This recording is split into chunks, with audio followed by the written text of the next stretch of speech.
And with the next pick, we are on the clock. Welcome back, everybody, to the Next Pick podcast. We are, if you don't know, a subsect of the SP Streamer podcast, part of the Fantrax and Fantrax HQ family of podcasts. I am one half of your hosting team, Drew Wheeler. You can find me on Twitter at Drew is okay. With me, as always, is my wonderful co-host, the effervescent, the excellent, the Durham Bulls hat wearing master of prospects himself, Peyton Skinner. Peyton, how you doing? What's up, guys? How's it going? Super excited to be here. Glad that you got your power back on, Drew. Yeah. But yeah, super excited to jump in here and really excited about our guest we got on.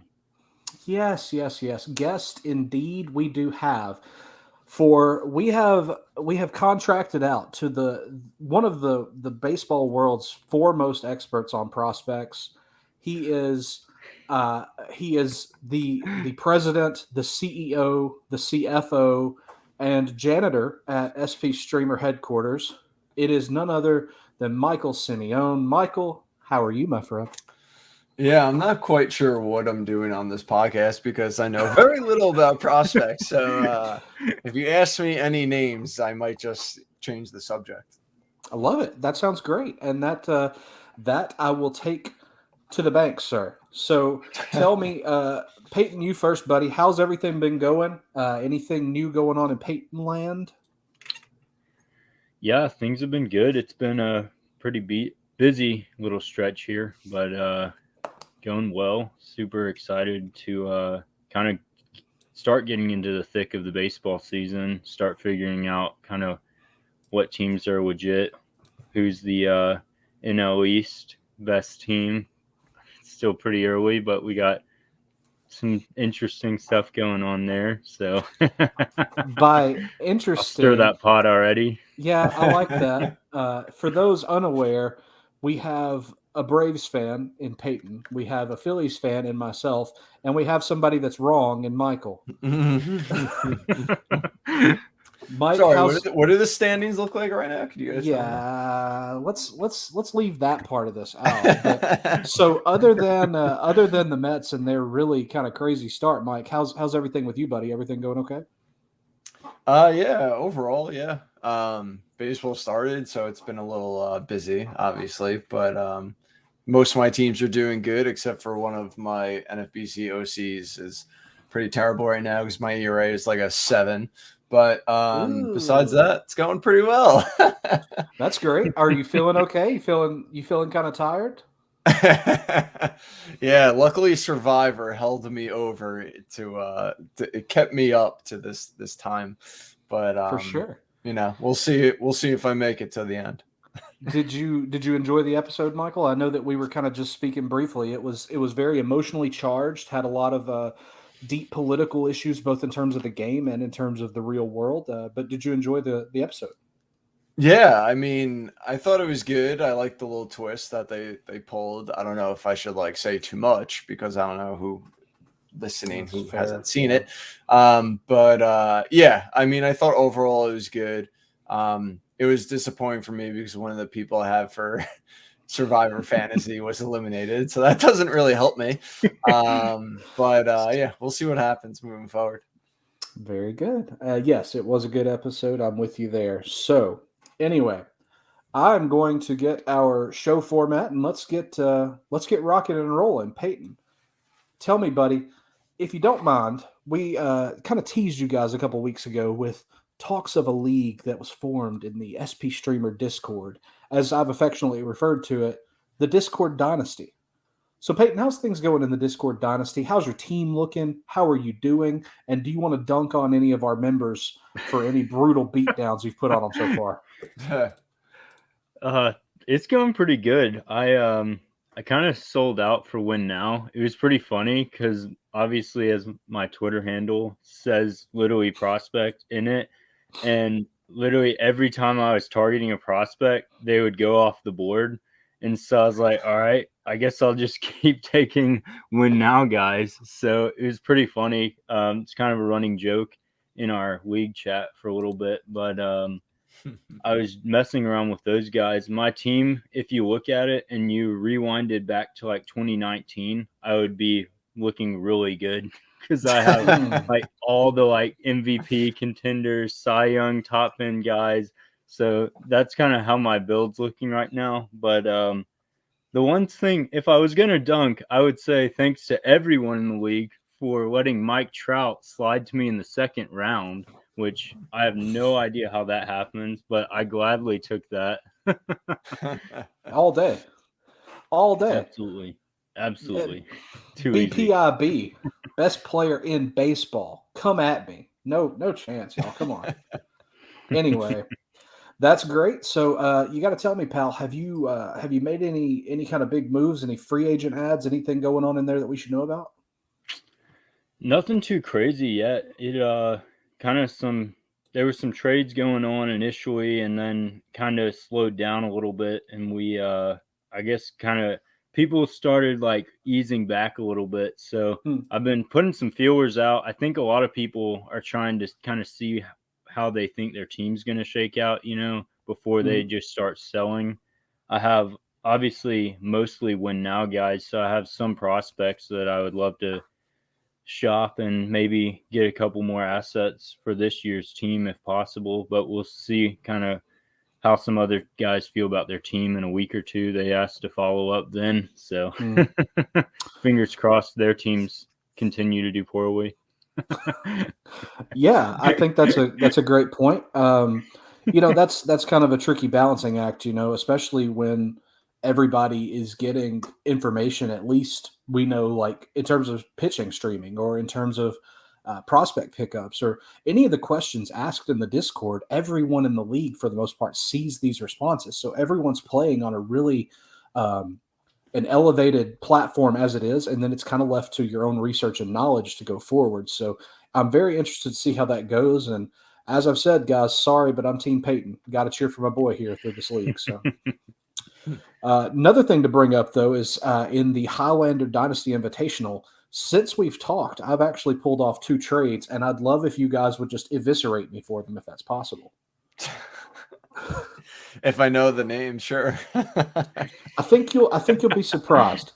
So in the first trade, I traded Craig Kimbrell to Jordan Rosenblum. Jordan in Finland. I don't know if you're awake in Finland. What's up, my boy? He gets Craig Kimbrell, and in exchange, I got Corey Kluber, Drew Smiley, Lou Trevino, and Richie Palacios. I mean, did you need pitching depth? Is that why you did it? I did. Makes sense. Not a big Kimbrell guy anyway, so. Yeah, I concur. I think Kimbrell's best days are long behind him. You would think that, Peyton. I would think that. But still, I think Kimbrell's actually been moved since. So he's been kind of a hot potato. And, Drew Smiley, of course, has been kind of a revelation. He's got a great name. I think I'm going to ride him till the wheels fall off. So here we are. Furthermore, also traded Eduardo Rodriguez to Jordan Rosenblum, the only person who will respond to a message. Apparently. Yeah. Actually, that's not true. I need to apologize publicly to Alex Sanchez. I have been the worst at not writing him back on Twitter. He's been trying to trade with me, and I'm just being such a tool. So public apology. But with Rosenblum, part 2, I traded him Eduardo Rodriguez, Eric Thames, and Richie Palacios went back to him. And in exchange, I got Jurickson Profar, Jose Quintana, and Ryan Cusick. So, Michael, I know that you're on the Ryan Cusick train, of course. Big fan of him. I can see it on your face. But I also know I also know that you have been you're kind of down on Jurickson Profar, aren't you? Not necessarily, no. Actually, I mean, I have him in a lot of draft champions because I felt like he was going to get a good amount of playing time, which is all that really matters in that format. But no, I mean, I haven't really looked into it. That was someone else in the Discord said no today when someone asked that. That was not me. I didn't even get to like answer, but yeah, I mean, I don't know. He obviously, I don't think he keep up this pace, but he's had good seasons before, so I don't see why he can't do it again. Yeah. Peyton, what are your thoughts? Yeah, it's kind of interesting because you just made a trade and you gave away Wicked Erod. pitcher. So I'm curious, like, kind of what your thoughts were. Just again, curiosity standpoint. So it's actually not nearly as complex as it sounds. My batting was real bad, and I couldn't stand looking at a combination of Alex Dickerson and Raimel Tapia in the outfield. And so Profar just got shoved in there. And Rodriguez, I know that he probably should be better than what he has been. I don't know that I want to sit around and wait, especially when I'm already kind of waiting on Aaron Nola and Garrett Cole to be what I want them to be. Just too many waits. I figure I'll take Profar, and then maybe Jose Quintana will keep breathing. You know, that's the goal. That's the goal. Get you some kind of innings there. That's yeah. So you had Garrett Cole, Aaron Nola, and Erod. Yeah, man. I have all three of those in our Discord league. That's so weird. Brain sync, baby. Brain sync. That's I love hilarious. it. I love it. But yeah. So, and are you big on Cusick? I do like Cusick. I think that he was honestly, I think he was probably the best player going back in that deal with Olsen. I think I'm a Pache fan. I still think that he's going to provide value. I have always thought that. I don't know if I like what he's doing. I don't know how much he'll hit, but I think he's going to hit enough. And the glove's obviously so good that he's going to get the at-bats regardless of where he's playing. And obviously in Oakland, he could be a bad defender and still play. For sure. But yeah, I really do like Cusick. I think there's a lot of upside there. I think that long-term Oakland's obviously going to be, playing for the future. So they're going to try and stick him as a starter and develop him in that manner as long as they can. So I think that there's a lot to like there for sure. Agreed. Wholeheartedly. Michael was doing some nodding. I think he's on board. I think he's on board with prospects now. We've done it, Peyton. We've succeeded. That's what we call in the professional podcasting business, ladies and gentlemen, a segue. And so that's a perfect segue to our next note here. Michael, I have a simple question for you as it relates to prospects. Who hurt you, buddy? Who hurt you? Point them out to me on this lineup. Tell me who hurt you. I want to know what prospects in your past have burned you so badly that you now are so hesitant. You reach for the stove and pull the hand back. You can't just grasp this hot prospect. I want to know who hurt you, buddy. Well, it actually goes back many years ago when the Mets called up a really highly touted prospect who was supposed to play alongside Jose Reyes and David Wright, and his name is Lastings Millage, and he was an absolute mess. I've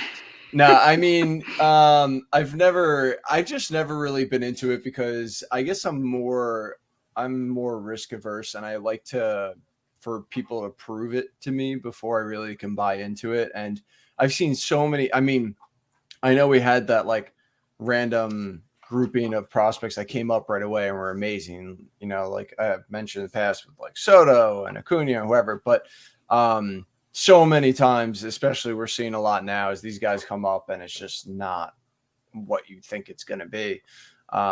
So yeah, I'd rather, instead of speculate, I'd rather take a guy who's proven it already. And that's just kind of how I've always been. That's understandable. I think that if I understand you correctly, then the lessons that you learned from Lastings Millage and from others who you probably, man, I love dunking on Lastings Millage. That's great. So the lessons you learned, though, in that regard are that maybe exercising a little patience would allow you to skip kind of the growing pains portion of their career, and then you can assess them as a commodity that's understood rather than just assumed. Yeah, I mean, like, think about Vlad. I mean, he was not worth his draft cost the first full year that he played.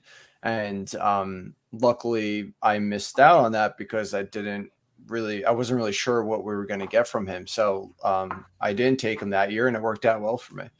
That's fair. I also didn't take him last year, though. So that wasn't good. I gotcha. But I mean, I would just rather miss out on that and take players who have actually played in the MLB for a decent amount of time, and I know what I'm going to get from them. I mean, it all depends on draft costs too. Obviously, I mean, if you're like going bench players, who cares at that point? Like I would have took, I would be fine if you're taking a shot on like a O'Neal Cruz or whatever. But for this year, but yeah, I mean, overall, if they're a starter for me, I would prefer a known commodity as to just guessing. I mean, like we have a whole season to go, but people are getting killed from Bobby Witt. I mean, he was going stupid high for a player who's never seen an at bat in the MLB. Like, I get the potential, but like, come on, guys. And he could work out the rest of the year, but so far he hasn't. That's totally fair. Peyton, what about you, buddy? Are there any prospects that you just love that have burned you long term? Anybody that you feel like you've learned a lesson or two from?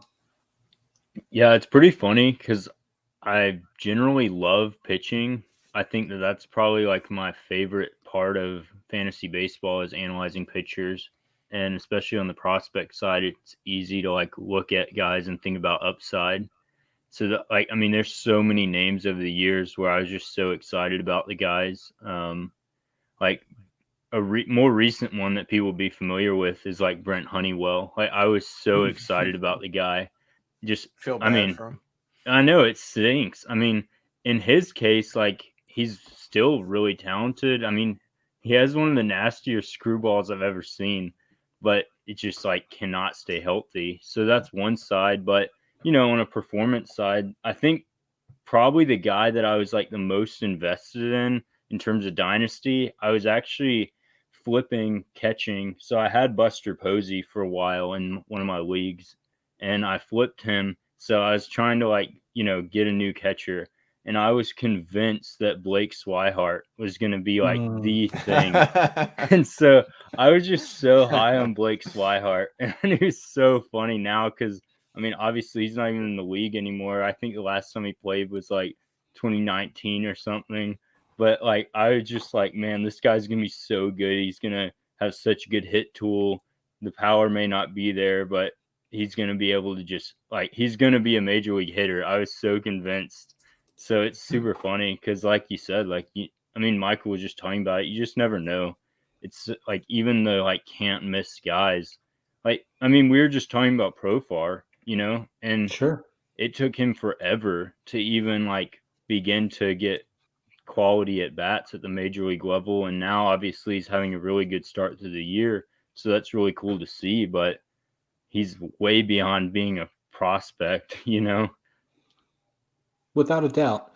He is a great example of a way post-hype prospect that kind of, took his time and his path to, I guess, success or to his final form, if you want to call it that, was different than people expected. And, we go back to this phrase we say over and over, Peyton, it's prospect growth isn't linear.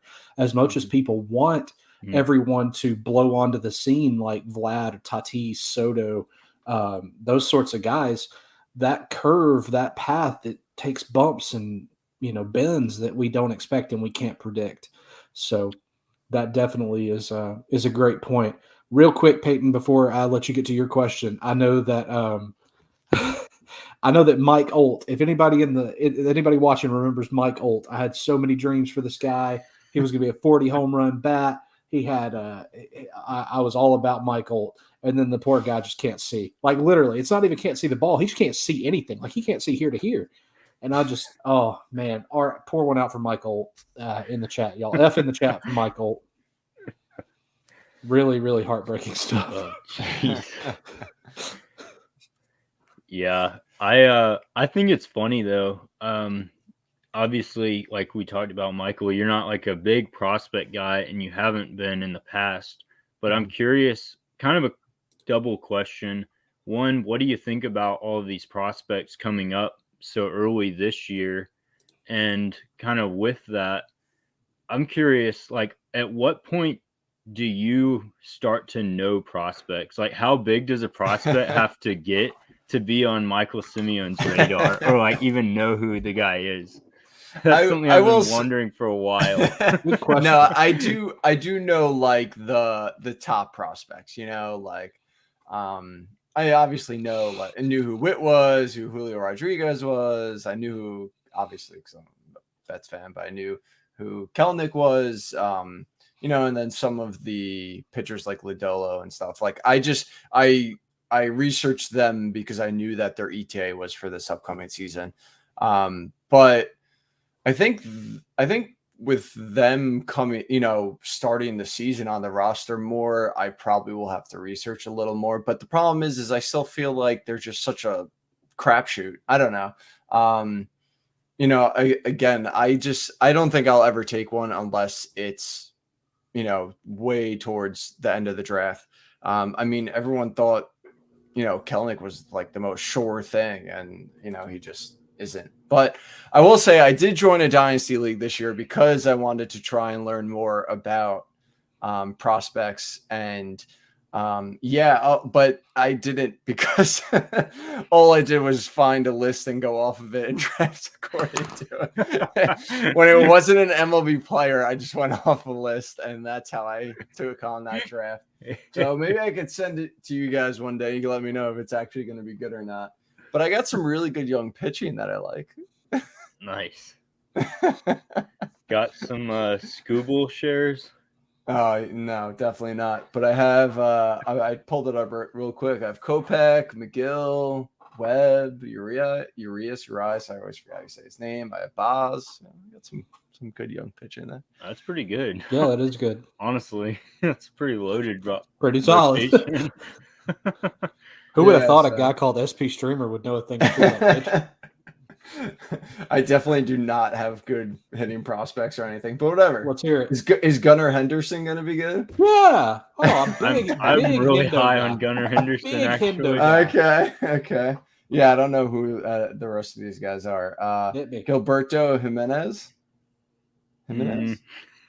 Garrett Mitchell. Oh, okay. Yeah. I don't know who Tyler Freeman is. He's more of a is that the middle shortstop Cleveland, for right? Shortstop Cleveland, yeah. Yep. I don't know. And then my pitching is Graham Ashcraft. I don't know who that is. Bryce Elder, Max Meyer. I know who he is though. Nice. And Colin Pelus. I don't know. Don't know who these people are. Yeah, I mean, you got some decent guys though, honestly. Michael, have you heard of a guy called Grayson Rodriguez? Yes, I have. Okay. I know who that is. Okay. You're doing. I told you, I know the top prospects, but like when it comes to depth, you lose me. Okay. Fair enough, buddy. Fair enough. So I do have a question for you, kind of pinning off of what Peyton was saying about the prospects coming up early this season. We've seen so far Hunter Green, Matt Brash, Nick Lodolo, Tommy Romero, Bryce Elder, Adam Oller, Aaron Ashby, and then, you know, other guys that debuted last season but are still considered prospects, rookies, so to say. They've come up and they've been pitching quite a bit. I'm curious, what do you think about these guys so far? Are there any that you have more shares of than others? Are there any that, based on what you see so far, you're staying further away from? Hit me with some of those names from that list that either jump out in a negative or positive way. I know you just asked me pitchers, but real quick, actually the one prospect I was intrigued with coming into this year was Julio Rodriguez, and it's really mainly because of the plate discipline. I feel like elite plate discipline should carry over well, and I know he's been hitting better, so he is the one guy that I was actually interested in. But as far as pitchers, I mean, I've watched them all pitch. I think Lodolo can be nasty, but I only really got to see his first start, and he was really wild in one inning. So I was a little worried about that. I think he's been better since though. Brash, I think, is ridiculously good in terms of stuff. I know he just had a ton of walks, and it was because people were just laying off of his breaking balls. So I think he's got to figure that out.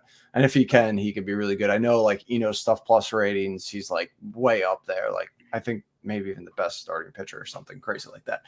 Hunter Green, I mean, yeah, obviously throws throws for heat, but we saw the last start, it kind of really dipped big time. So we got to kind of see what happens there. But I think if he could sustain it, obviously it's insane that a guy's throwing 100 miles an hour like that so many times. But then it also does worry me what the future's like for his arm, because usually, I mean, DeGrom's been having a lot of issues and he does the same thing. So that's kind of scary. But I feel like going off of the super small sample, I think I like Lodolo the best so far, at least. Drew, what do you have against Mackenzie Gore, man? Oh yeah, and I really like Mackenzie Gore. Well, that's actually just, we can chalk that up to just me being an idiot. When writing out the show format, when we were supposed to do the show, he wasn't up, so that's true. fair. That's fair. So Gore, of course, I'd say even considering the list, the only one I probably take even close to Gore would be Green. And I mean, my kind of bias towards Hunter Green is pretty well established at this point. It's not quite my biggest bias, but it is strong. I am with you though, Mike, that Lodolo, he could be so disgustingly good, and I think a lot of that is a component of the fact that his pitching style is so old school. He's so very he's got to hear. And his pitches being as good as they are only exacerbates the fact that he could be truly, truly disgusting. Yeah. Peyton, which of those guys has been your favorite so far? Yeah, I mean, I'd say definitely Gore is my number one there. He's really impressed me. I've been a huge Gore fan for a long time, as a lot of people have, but but he's yeah, got 10 strikeouts tonight with 17 whiffs. Yeah, Pretty he had dang a really good. He got out of a huge jam in the first too. He had the bases loaded. It was like a 20-pitch inning, but he still managed to get through 5 and strike out 10. So, but yeah, and it was at Cincinnati too. So I was kind of worried if because that ballpark. But obviously he got through it, so that's huge. But I mean, pushing him aside, I would agree. I think Matt Brash is probably, well, I guess I wouldn't agree because you guys both didn't name Brash, but he's been kind of the guy that's jumped off the page for me the most this year. Coming into the season, I think I was probably a little bit lower than most prospect guys on him because of the command, which we still haven't really seen it fully play out.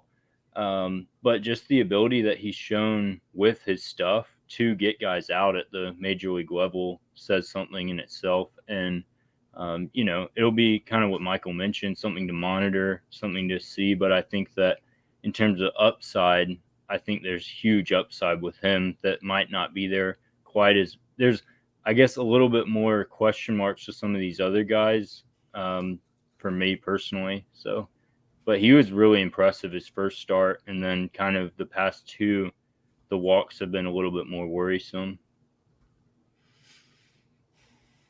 Absolutely. I definitely think that the control has kept me from being as all in on Brash as others, just like you. And I think that also probably has to do with my hesitation even now. I can't completely buy in, so to say, if I'm still not completely sure of the control. I feel like I've already got that issue with Hunter Green, whose arm could also very well explode.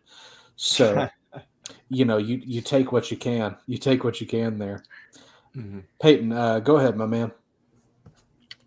Yeah, you kind of talked on this a little bit already, Michael, but I was curious, with these guys coming up sooner, do you see yourself, and I know you mentioned J-Rod as someone you were intrigued by, but do you see yourself at any point in the future, if we get to a point with MLB where there's pretty much no more service time manipulation, and when prospects are ready, they're going to be up, do you think you might be taking prospects more regularly in the future, or do you think you're still just going to be out and, there'll be a higher probability of missing out because there'll be more guys coming up? So that's kind of my thought there is, do you think it might persuade you to target, one or you'll never be going all in on a ton of guys, but maybe circling one name like a J-Rod or someone like, hey, this is someone that I might, if I'm going to go for a prospect with upside, here's a guy I might go for. Yeah, I mean, I think it's a good point, and people like me are definitely going to have to adapt because it seems like it's kind of going that way, which is great for baseball too. It just makes it a million times more exciting. Oh yeah. Yeah, I think when I do that, when that happens, or if it starts happening more, it'll kind of be like a set of rules I'll try and follow where, again, I would really only buy into someone who has really good plate discipline because again, I think it just it'll help them, shift over to, major league pitching better. And then on the pitching side, I think I would actually probably lean more towards, prospects who have really good command. Because again, I think as long as they could hit the strike zone, they'll probably have an easier time adjusting to the major league hitters because you will get what we saw with Bresh in his last outing where he's a little bit wild and he kind of relies, on his breaking stuff outside the zone. And if you get a team who just sits back and is like, we're not going to chase you, we're going to wait for you to throw a fastball in the zone, and that's when we're going to attack. You end up with Bresh having 4 walks the other night. So I think you're probably safer with those kinds of guys with good command and good plate discipline. Yeah, you're definitely limiting your upside too, but it's just I'd rather miss out than take someone like, who's just going to absolutely tank and just hurt me and waste draft capital on. Peyton, do you know who I think that Michael would be a really big fan of? Who's that? George Kirby. I was thinking the exact same thing, honestly. So Michael, you need to do some research. Yeah, do some film Although study. the name, I've definitely heard the name before. Sure. I'd love to see some Simione thoughts on George Kirby in a what you should know coming up.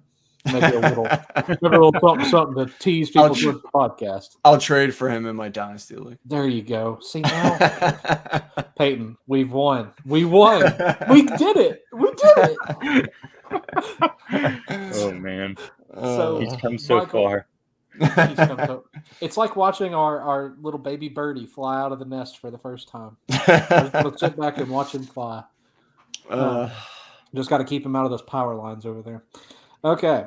So, Mike, we've talked about, you discussed how guys like Bobby Witt you've stayed clear from, and it's because of the risk. And now, you're saying things like, with Witt kind of, crap in the bed so far, he's you're glad you didn't take the jump. You're glad you didn't pursue him so early. So I'm curious and again, you've admitted, and I'm not trying to put you on the spot with anything here, nothing like that.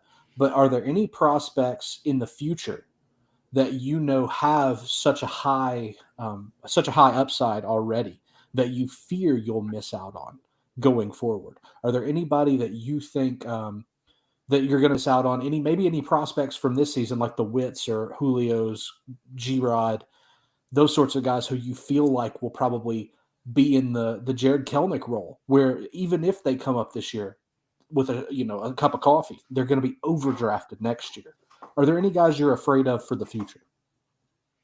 I want to say no, just because I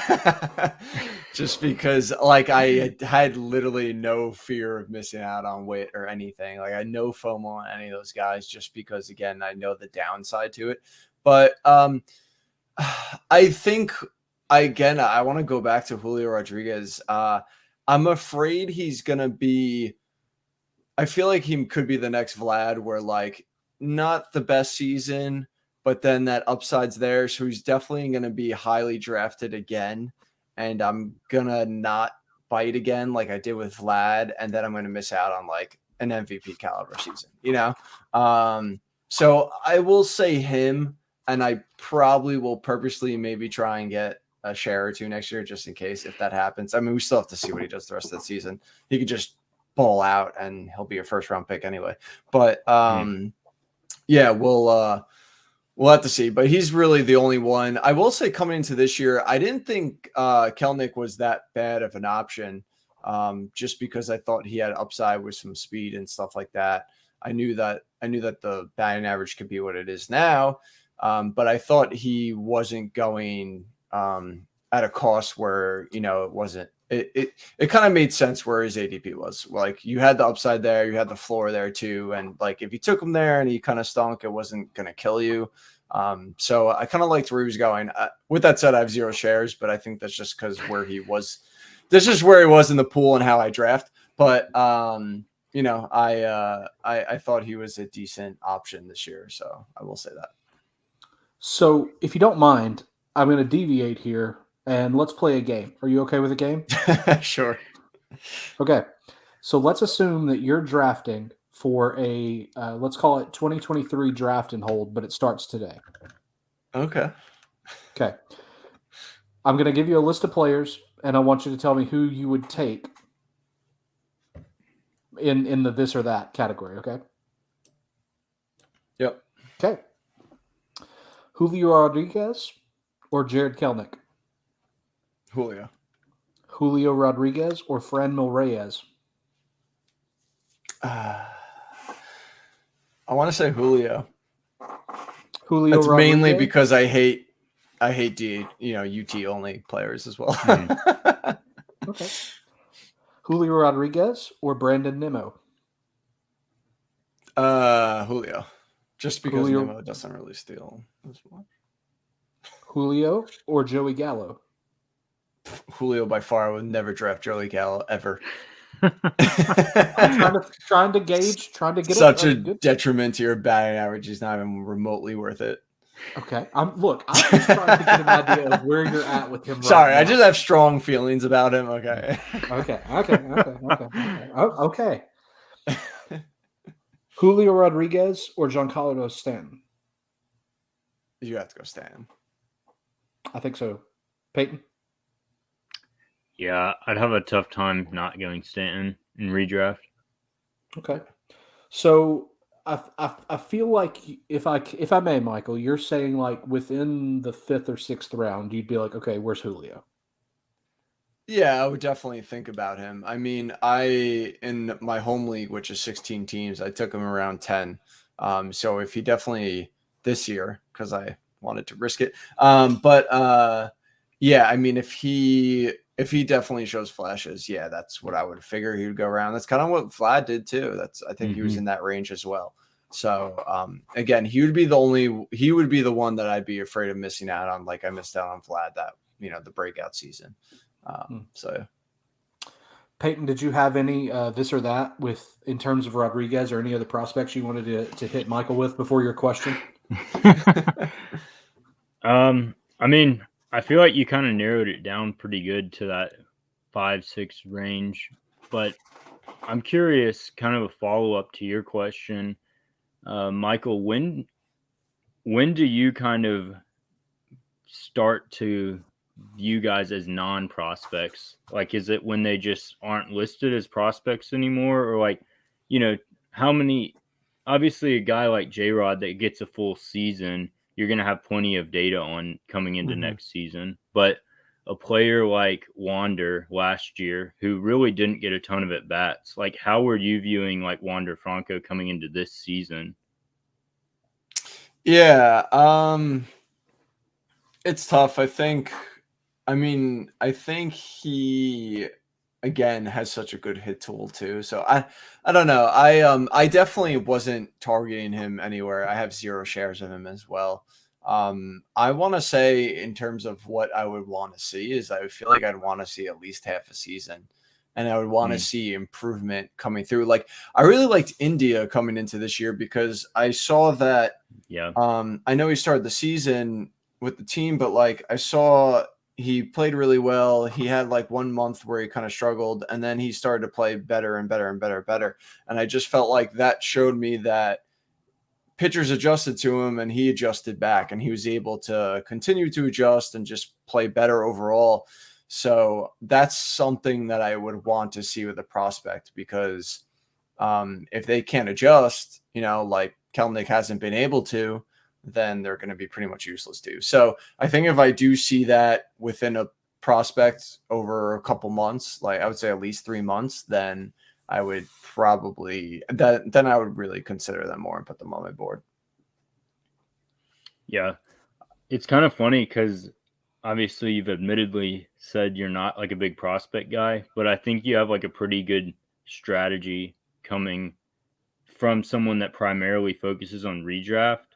Like the two things that I would recommend someone looking for is hit tool with a hitter and command with a pitcher. And those are like the two things that you mentioned. So props to you for noticing that, because I think that those, I mean, I totally agree. Like J-Rod, I mean, Drew and I both like love J-Rod. He's our dude. But I think that, you know, he's that same example like you mentioned with Vlad, where you can see everything could be, he could just be a monster, you know, like he's one of the few guys that I truly believe could be a Soto, Tatis, Acuna type of guy in, you know, 2 years from now, where in dynasty or redraft, you know, he's an easy first round pick without even thinking about it, you know, and guys like that are rare. So you can't, like you said, it sucks missing out on that. Like everyone that didn't take Vlad last year, like it hurt because he was so good.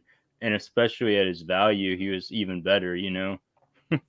I mean, going back to what you guys were saying too, is that prospect growth isn't linear. So I think that's what also just makes it so difficult for me, because you have no idea when they're actually going to play, you know, to their potential. You just don't. It could be right away. It could be 3 years later. Like who the heck knows? So that's, you know, that's just why I'm always so weary of it, because we truly don't know. As much as we all want to, you know, think we're experts. I mean, we don't know anything when it comes to baseball, honestly. I mean, we're all just guessing and trying to, everything is so unpredictable. It doesn't matter. But, you know, I just think there's such a wide range of outcomes for that. There's more of a wide range of outcomes for them as opposed to players that we've seen play in the MLB. So, yeah, certainly. Am I depressing you guys? No, I think I'm kidding. Peyton said a really great thing where he acknowledges that even if you're not completely in on prospects, your policy falls really in line with Peyton and my own. You look for things that would mitigate risk. You know, you said it yourself, you're risk averse. And so in targeting prospects, in trying to pursue them more, you're looking at prospects that are inherently risk averse by being those that make contact or that keep the ball, you know, or the ball goes where they intend it to, I should say. So I think that's really good. On the terms of prospects and in terms of players who are rookies and are making their major league debuts, I've got a list pulled up here of prospects or rookies, we should say. And Michael, I'm curious, in terms of a specific player who made their major league debut this year, is there anyone you want to publicly say, I was wrong, Drew Wheeler? I completely missed the boat on this one specific outfielder for Chicago who has been a revelation. I was like, where is he going with this? I'm so confused. Killed. I just want to turn my head this way and listen real carefully for this. I mean, I do want to say that he was not on my radar at all because I refused to look at international prospects coming over. But clearly, you were right so far. We will see. There is an entire season. But it is funny how it has become quite the thing in our Discord chat, and we took him on our Discord DC team, which is pretty funny. But yeah, I mean, he's been great. I mean, talk about great plate discipline and everything. I hope he could keep doing it. We'll see what happens. For the uninformed, we're talking about the one and only Seiya Suzuki, the GOAT, Babe Ruth Jr. I'm being funny. Obviously. So Drew, you have him on all of your teams, I'd hope, right? I'm at 60% of my teams. Yeah. Oh, okay. Yeah. So you definitely went all in. I love it. I did. Nice. Of course, like you said, there's still plenty of season to go. I know though, looking at his numbers right now, I feel real good about the projection that I made in January on the site. I think that knowing that I went all in and then pursuing and seeing it actualize means the world to me. And even things like you and Lauren a couple podcasts ago were talking about Suzuki and just kind of like, Drew, that's his guy. And just it makes me proud that like he's performing like I knew he would. It feels I'm like a proud papa. So Or you probably don't read them, but on my what you need to know articles, I've mentioned them a couple times, and I keep saying credit to Drew Wheeler. How sweet. I have to make so listen, guys, do as I say, not as I do. You got to read what you need to know every single day. And Mike, I apologize because I do read it at least 3 times a week. I'm sure that it's just been on the No, mornings it's I've been fine. especially busy. But It's I'm going to go fine. back and Don't read the expect- whole catalog tonight.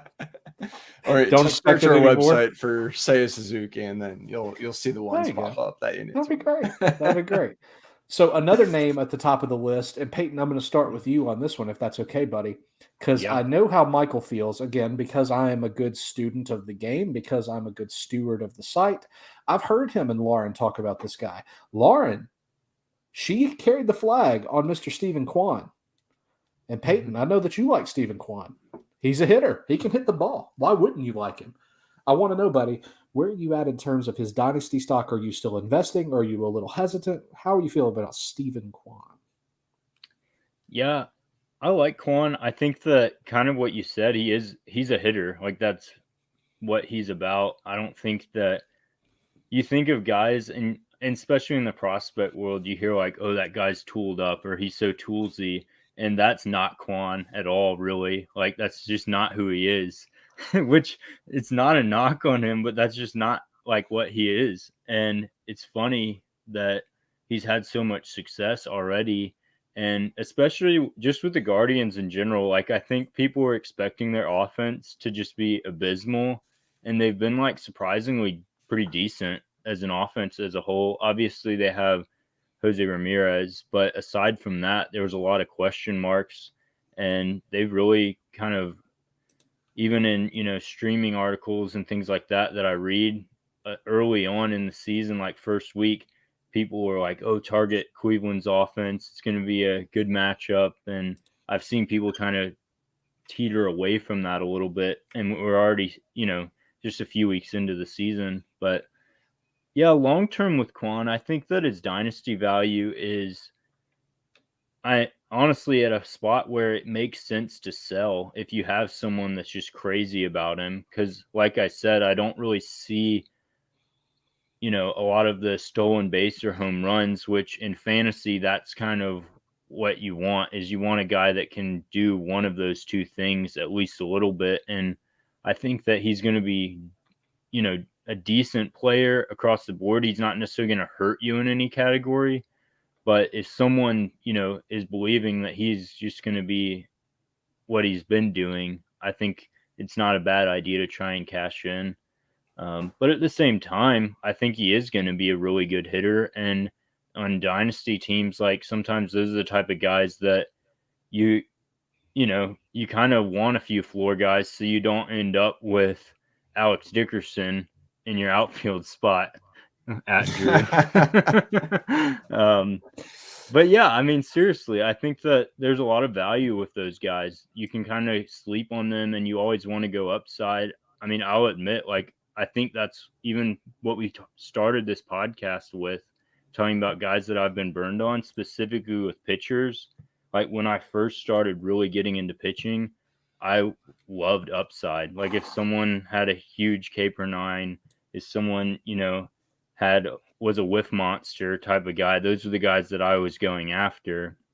And I've kind of like teetered away from that as the years have gone on to where I really do value command. Now, I kind of like to get at least one or two big upside guys, whether it be a batter or a pitcher on all of my dynasty teams, just because kind of what we talked about with J-Rod, the like highest outcome is so unique, and there's very few players that can actually have that 99th percentile. So it's great to have a player or two like that on your roster if you can. but you can't just build your whole team with high upside guys, because then you're in huge trouble if most likely a lot of those guys don't reach that upside. You know what I mean? So 100%, buddy. That's a great point. So I want to kind of pitch this to you guys. In my home league, which for the unaware is a 16-team head-to-head cats salary-based auction, players, daily waivers, et cetera, et cetera. A trade just went down involving Mr. Stephen Kwan yesterday. So I'm going to pitch this to you. Want you guys to give me your thoughts on it. If you want to declare a winner, I'm not going to stop you because I'm not involved in the trade. But if you guys want to, feel free. So Team A gets Yu Darvish, Jesse Winker, Emilio Pagan. Team B gets Ketel Marte, Stephen Kwan, Brandon Marsh, David Peterson, and Cole Winn. And I can read that back just so you guys hear it. Yu Darvish, Jesse Winker, and Emilio Pagan for Ketel Marte, Stephen Kwan, Brandon Marsh, David Peterson, and Cole Winn. Instant thoughts, Michael, where you at? I mean, Peterson is pretty much not going to be in the rotation. But I feel like it's basically kind of boring versus hopefully high upside. I mean, I guess it depends if you really like Marsh. But I mean, man, I love Marte, but he's been bad. But I think that average will come back. I would probably lean the Darvish side, though, because you're getting a potential ace. You're getting a potential closer in Pagan, even though I know he just didn't pitch that well. And what was the third? What was the other player on that side? Third piece was just Winker, right? Yeah, and Winker. I mean, that power is not going to be there, obviously, in that stadium. But, yeah, I mean, I feel like you got to take that Darvish side on that. Peaskins, what you thinking, buddy?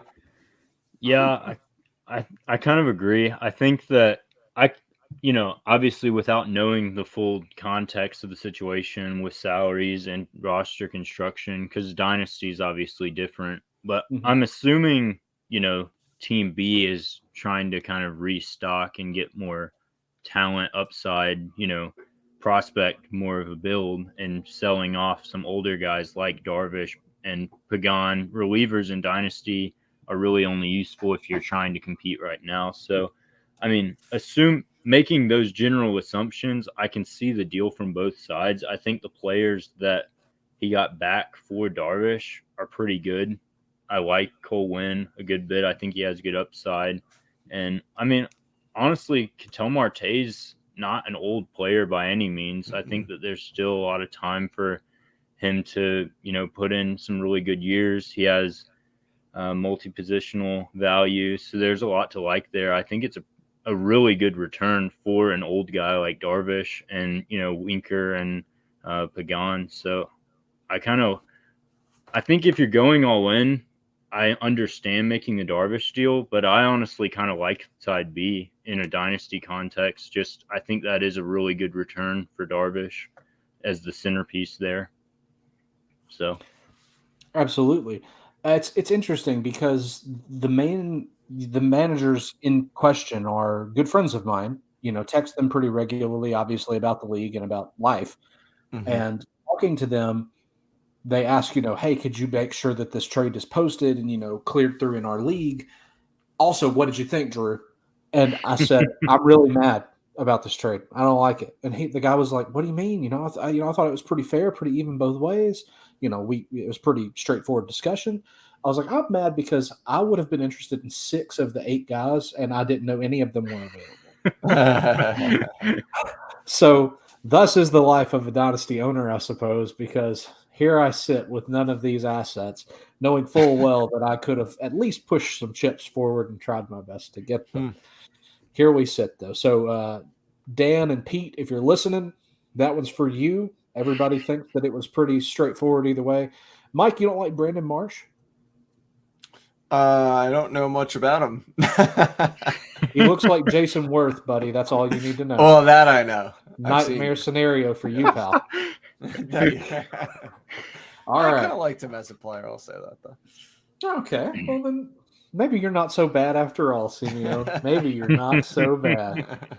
Maybe, man. maybe the best prospects of all are the friends we made along the way. And that's what I can say for you guys. All right. So let's wrap this thing up. Let's put it to bed. And by it, I mean Michael. He's about to fall over. I can see from here. Michael, tell the people where you're going to be coming up, where they can catch your work, where they can catch your terrible takes on pancakes in between episodes of the SP Streamer podcast. Yeah, you just follow me on Twitter at SPStreamer.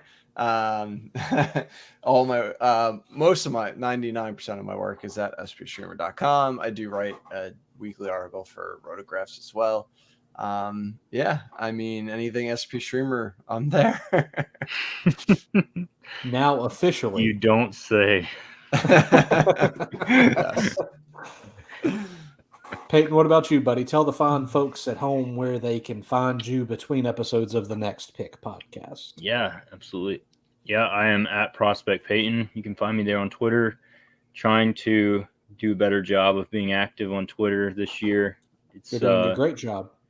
Definitely not something I've done in the past, but want to be intentional about that. And of course, leaning into the prospect side, I think that's something that obviously I have a passion for, and hopefully can give people good intel on that front, and just generally tweeting interesting thoughts I have from watching games, things like that. But hopefully going to be pushing out some good Dynasty content on the SP Streamer side as well throughout the season. So excited about that too.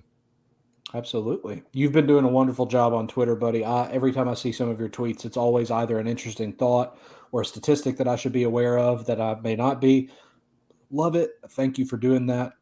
You're doing a wonderful job, sir. Appreciate that. And while I'm giving out compliments, anybody that's familiar with the SP Streamer landscape right now is aware that our friend Michael here is actually trying to outsource his own job as host of the SP Streamer Full Count podcast. And Michael, I know I told you this in confidence and in private, but I'll say it here on the air. You are a way better podcast host than you give yourself credit for. I think that you should know that. And obviously, you'll still be involved on Full Count. But I'll be on every episode. But it's going to be bizarre. Adding somebody new, it's just another friend. It's another member of the team. And I'm obviously very excited about that. But you should not be so harsh on yourself. You do a good job, Michael. You do a good job. I think I'm okay. Honestly, I just don't like doing it. Hey, there's only one person. I don't know.